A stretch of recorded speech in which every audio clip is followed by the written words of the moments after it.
Sometimes, no, nangyayari sa akin to eh. It pop up minsan sa mind ko, no, na ready na ba talaga ako? And nangyari, to make sure, I do my second baptism. No, nagpa-baptize uli ako dahil I want to make sure. I want to prepare myself. And I want na maging ready talaga ako to face God sa kanyang pagbabalik dito. In our text, in Luke 12:40, sabi dito, "Therefore, you also be ready, for the Son of Man is coming at an hour you do not expect." So hindi natin alam. Maaring mamaya, maaring bukas, maaring next week. But the question is, handa ba tayo? Ready na ba tayo na harapin ang ating Panginoong Hesukristo? Tandaan natin, He will be a judge. No? Tapos na yung pagpapatawad.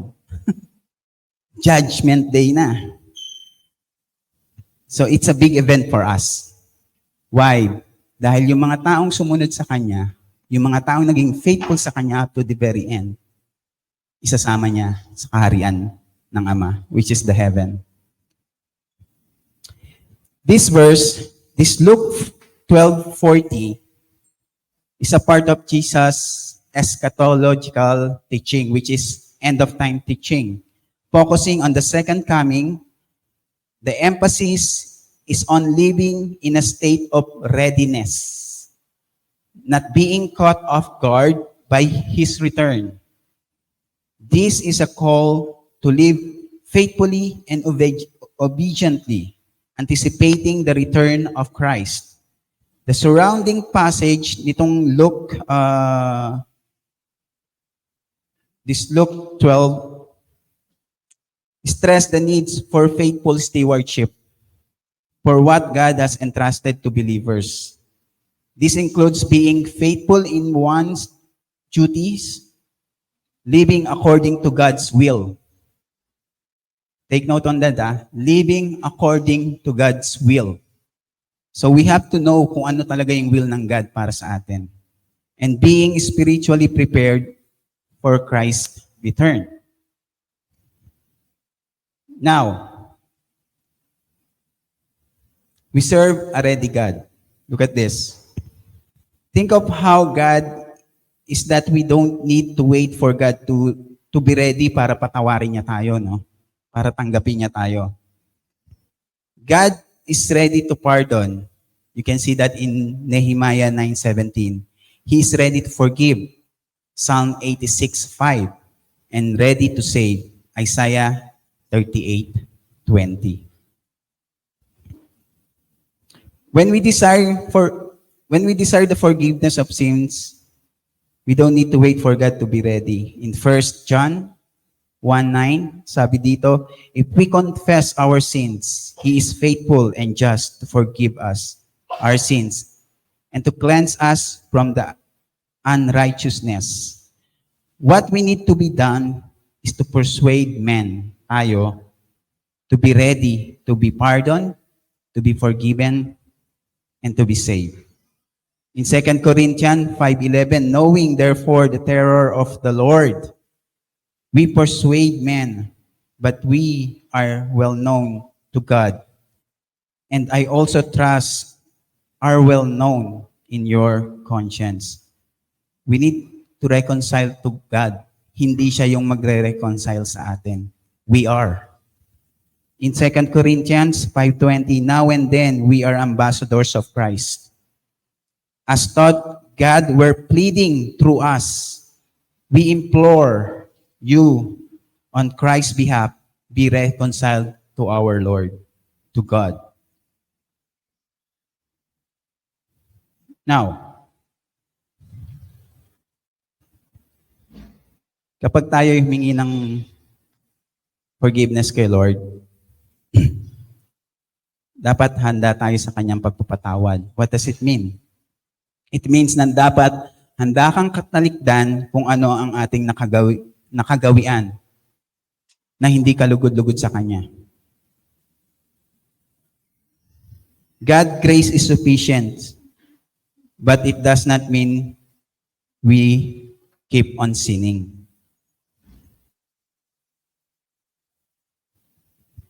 We must be faithful every day up to our last breath. In Revelation 2:10, do not be afraid for what you are about to suffer. I tell you, the devil will put some of you in prison to test you, and you will suffer persecution for 10 days. Be faithful even to the point of death, and I will give you the life, your victor's crown.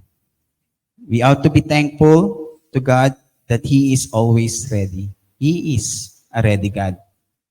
So we don't have a problem with that. Si Lord laging nandyan para sa atin. God is ready and He will always be. But paano tayo? Are we ready? Sure ba tayo na sa ating mga sarili ay handa na tayong harapin ng ating Panginoon? The Bible, being readiness. Ano po ba ibig sabihin ng readiness? Readiness is a noun. Readiness, it means quickness, promptness, promptitude, facility, freedom from hindrance or obstruction, as readiness of speech, readiness of thought, readiness of mind, suggesting an answer, readiness of reply, promptitude, cheerfulness, willingness, alacrity, freedom from reluctance, as to grant a request or assistance with readiness. And number 3, a state of preparation. So being ready, we need preparation. In a spiritual context, it is often means being prepared to follow God's will, respond to His call, or live according to His teaching at any moment. It involves being vigilant, staying faithful, and maintaining a heart and mind that are tuned to God's will and to His purpose. Getting ready for the coming of our Lord Jesus Christ. Repent and turn to Christ. In Acts 3:19, repent then and turn to God so that your sin may be wiped out, that times of refreshing may come from the Lord. The first step is getting ready is to repent our sins and turn to Christ, accepting Him as our Savior. This is a foundation of being prepared for His return. Confess Jesus as the Lord. Romans 10:9. If you declare with your mouth, Jesus is the Lord, and believe in your heart that God raised Him from the dead, you will be saved. Should be a public confession.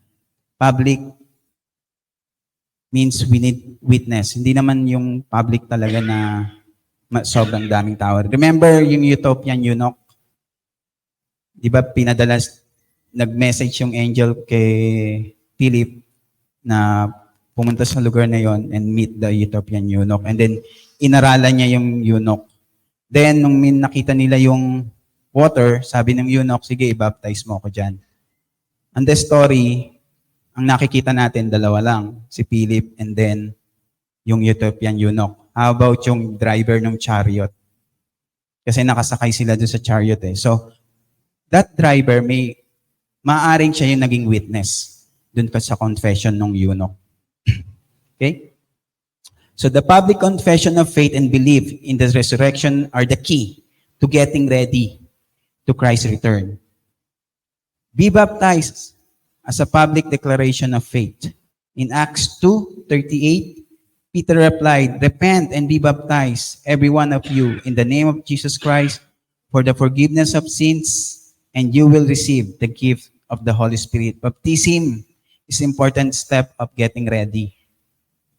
for Christ's return. It is a public declaration of your faith and symbolizes the washing away of sins and beginning of the new life in Christ. Through baptism, you are identifying with the death, burial, and resurrection of our Lord Jesus Christ, which is the gospel of Jesus Christ. And then establish relationship in Christ. John 17:3, now this is eternal life, that they know you, the only true God, and Jesus Christ, whom you have sent. Getting ready means developing personal relationship sa ating Panginoon. Remember, our salvation is personal. Knowing Him intimately through prayer, worship, and studying His words. So sinasabi dito, it is important to study the Word of God. Why? Dahil dito natin nalalaman yung will niya para sa atin to live according to His will. Because this is a preparation kung ano yung magiging preparation for the judgment day.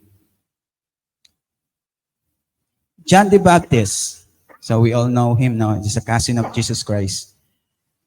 John the Baptist ministry was all about preparing people for the coming of Jesus Christ. He preached repentance and baptism, urging people to turn away from sins and get their heart and ready for the coming of the Messiah. John's life and message demonstrate the importance of repentance, confession of sins, and seeking a relationship with God as a foundation steps in getting ready for Christ's return. In Matthew 3,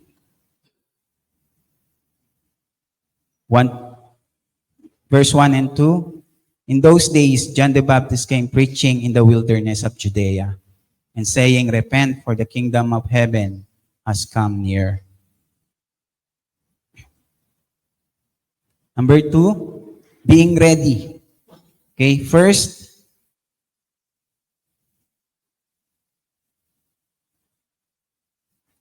we discuss the getting ready. Now, let's go to being ready for the coming of Jesus Christ.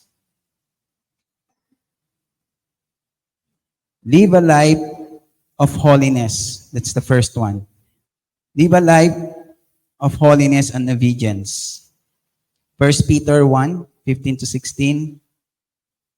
But just as He who called you is holy, so be holy in all you do. For it's written, be holy because I am holy. Being ready involves living a life that reflects God's holiness, obeying His commandments, and striving to live righteously.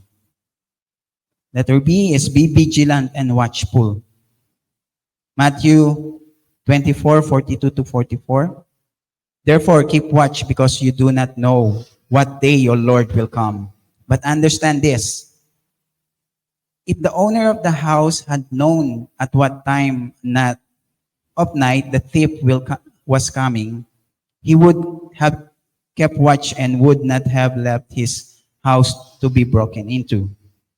So you also be ready, because the Son of Man will come at an hour when you do not expect Him. So always be ready. Be vigilant and watchful. Being ready means being spiritually alert and watchful, always aware that Christ could return at any moment. Cultivate faithfulness in daily living. Let's take note on this, daily living. In Luke 12:43, it will be good for the servant whom master find doing so when he returns. A faithful servant consistently fulfill his duty, being ready to improve daily, faithfulness to God's will, and responsibility. Letter D, fulfilling the duty as part of Christ's body. Ephesians 4:16, from Him the whole body joined and held together by every supporting ligament, grows and builds itself up in love as each part does its work. As a member of the body of Christ, each believer has a unique role and responsibilities. Within the church, fulfilling this duty means actively participating in the life of church. So, in our congregation, no, marami tayong duty na pwede tayong mag-join and pwede nating isama sa ating mga gawain. It involves contributing to the collective mission of sharing the gospel. Sharing the gospel, brothers and sisters. Supporting one another. Okay, please take note on this. Sharing the gospel, supporting one another, and living out Christ's teaching. Napakadaming teaching ng ating Panginoon. Yung kanyang mga principle, the parable, ang dami nating makukuha sa kanya. Actually, yung mga principle ni God, ni Jesus, if we apply it in our daily life, it means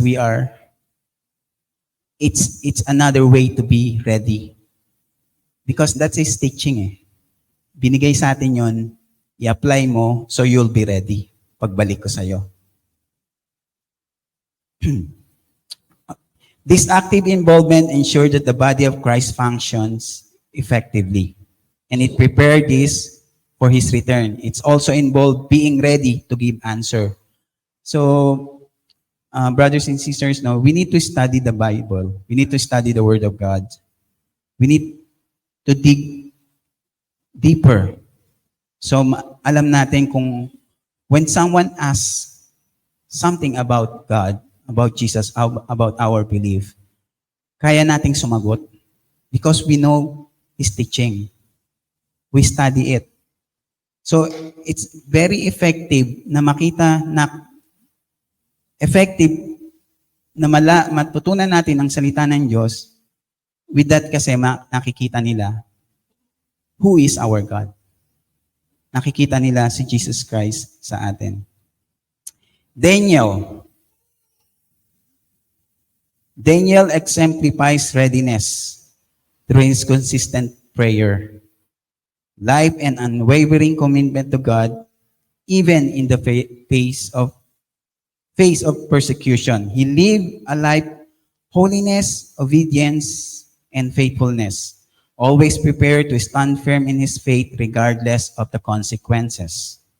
Daniel's readiness was seen in his daily habit and his trust in God, showing us the importance of living a life that reflects constant vigilance and faithfulness.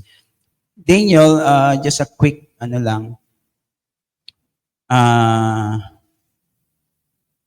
on his time, yung king nagbigay ng order na hindi ka pwedeng mag-pray sa God mo. Okay? So, but Daniel, even alam niya na kapag nakita siya at na-report siya, maaari siyang makulong or something mas matindi pa, no? But still, he is faithful to our Lord. So ginawa niya yung daily habit niya. Ano yung daily habit niya? 3 times siya nagpe-pray dun sa bintana ng bahay niya. Okay? So daily habit niya. So, pinapakita rin dito na yung our prayer life, it's better kapag talagang nag-i-improve, no? Maybe some of us nagpe-pray once a day, twice a day, or like Daniel, thrice a day, no? But what important is, mga kapatid, every day tayo nagpe-pray, every day we seek God, every day we talk to God, and every day we seek His answer sa pamamagitan ng Bible. Okay, being ready for the coming of Christ means living a life of continual faithfulness, holiness, and obedience to God. It's about staying vigilant and alert, knowing that Christ could return at any moment. This readiness is reflected in our daily action.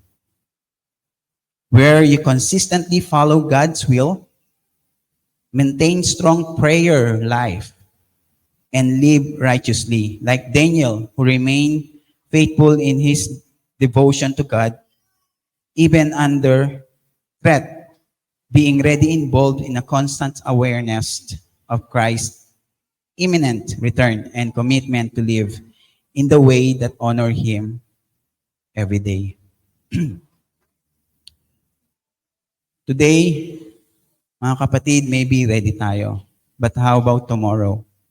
How about the next day? How about next week? Are we still ready? Are we doing this on a daily basis? Bear in mind that we have to be the follower of Christ in daily basis. Not just today, Sunday, not just tomorrow. Okay, so every day. That's why we have to staying ready for the coming of our Lord Jesus Christ. Maintain a lifestyle of prayer and communion with God. In 1 Thessalonians 5:17-18, pray continually, give thanks in all circumstances, for this is God's will for you in Christ Jesus. Staying ready requires a constant connection. So we all, like I said kanina, every day we have to pray, every day we have to talk to God. So we are connected to Him. With God, through prayer, always seeking His guidance and maintaining a thankful heart. So even a small things na ibinigay niya sa atin, always be thankful. No? If eto lang yung naging sahod mo dahil absent ka, marami kang absent, still be thankful. No? Persevere faith and endurance. Hebrew 10:36-37. You need to persevere so that when you have done the will of God, you will receive what He promised. So God have a promise. For in just a little while, He know who is coming, will come, and will not delay. Staying ready means enduring in your faith, even when the time stops, and holding on the hope of Christ's return. Remember Job. Siguro, most of us kilala na si Job. Sobra yung trial na nangyari sa kanya. But still, after niyang mabalitaan na matay yung 7 niyang anak, nawala lahat ng, tawag doon, yung source of income niya, anong ginawa niya? He worshiped God. Grabe yung nangyari sa kanya. Actually, nung binabasa-basa ko to, sabi ko, parang hindi ko kaya to. 7 anak niya nawala. But at the last part of the story, it's ang galing.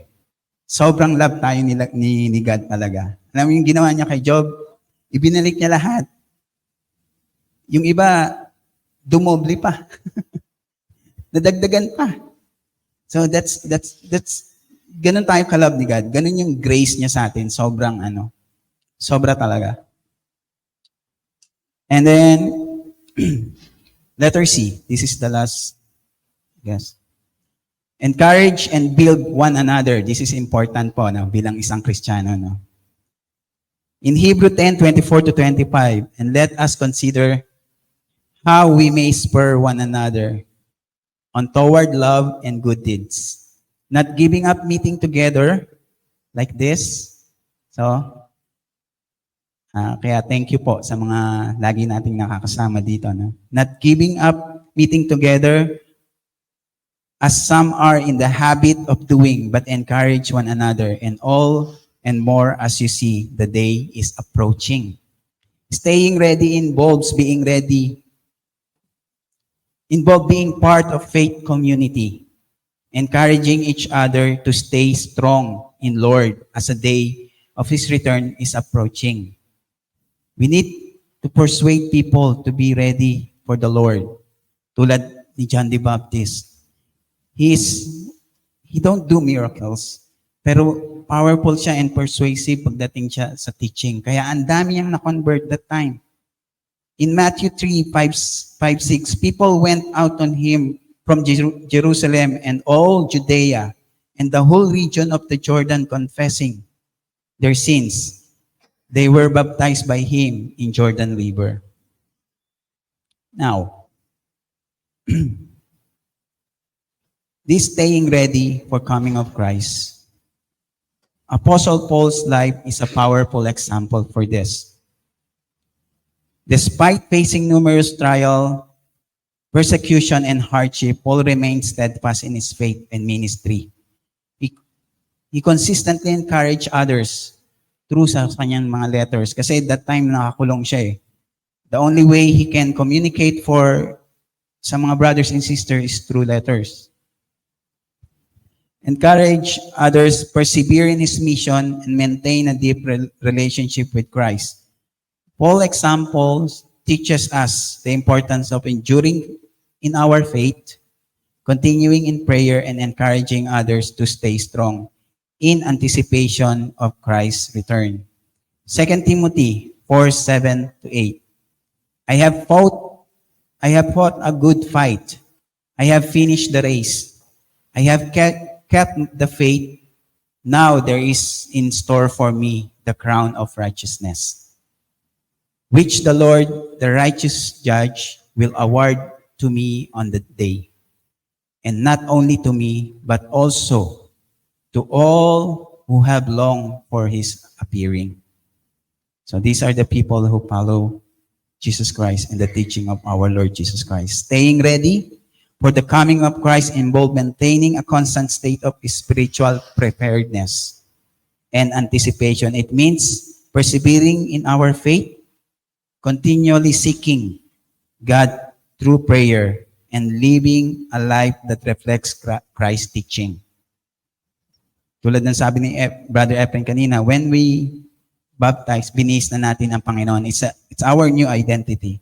Christ should be seen sa atin, sa ating daily living. Regardless of the challenges you face, like Apostle Paul who kept the faith and encouraged others even in the face of trials, staying ready is about enduring in your walk with God. Staying connected to the community as Christians.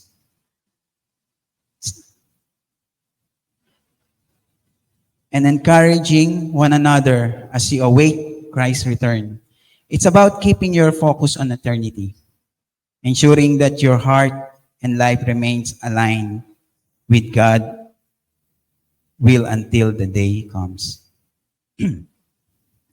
So being readiness is having a prepared mind and heart and spiritually and in our spiritual life. So how can we do that? We need to learn. We need to study. We need to know kung ano talaga yung gusto ng Panginoon sa atin. Kung ano yung way ng daily life natin. Hindi lang yung for today and then tomorrow it's different na tayo. No. We have to follow Him in a daily basis.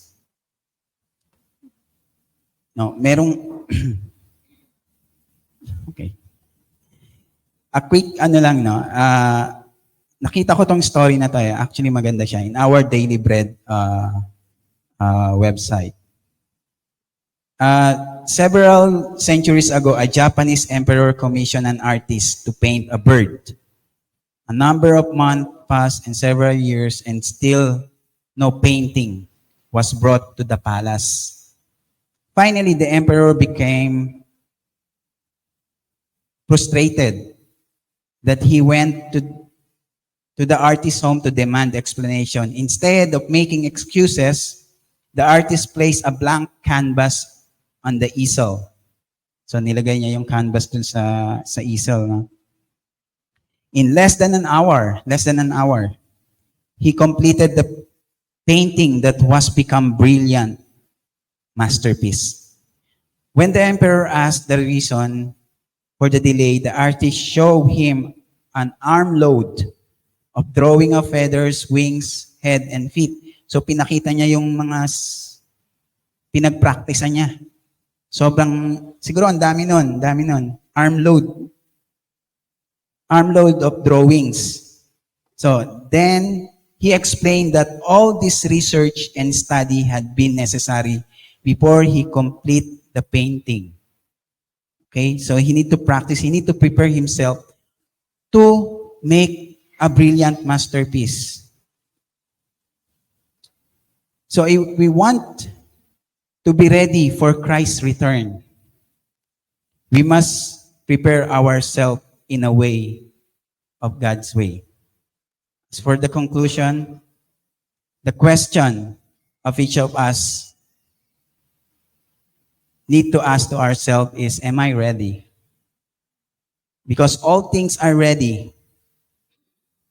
In Matthew 22:4, then he sent some more servant and said, tell those who have been invited that I have prepared my dinner. My oxen and my fattened cattle had been butchered, and everything is ready. Come to the wedding banquet. In John 14:3, and if I go and prepare a place for you, I will come again and receive you to myself, that where I am, there you may be also. That's our Lord Jesus Christ. God is salvation ready to rebuild in the last time. 1 Peter 1:5, who are kept by the power of God through faith for salvation, ready to be revealed in the last time. At all those who are ready will also go in. In Matthew 25:10-13, but while they were on their way to buy the oil, the bridegroom arrived. The virgins who were ready went with him to the wedding banquet, and the door was shut. Later, others also came. Lord, Lord, they say, open the door for us. But he replied, truly, I tell you, I don't know you. It's a scary praise. Nakakatakot na marinig natin to sa ating Panginoon. Therefore, keep watch because you do not know the day or hour that he will come. And third, the Lord is ready to forgive and save. Hanggat nandito tayo sa mundong to, habang na tayong nabubuhay, Lord is ready to forgive and save. And at the same time, He is ready to judge and condemn. Hebrews 7:25, therefore He is able to save completely those who come to God through Him, our Lord Jesus Christ, because He always lived to intercede for them. In James 5:9, don't grumble against one another, brothers and sisters, or you will be judged. The judge is standing at the door. Again, am I ready? If you are not ready, why not get ready? Why not obey?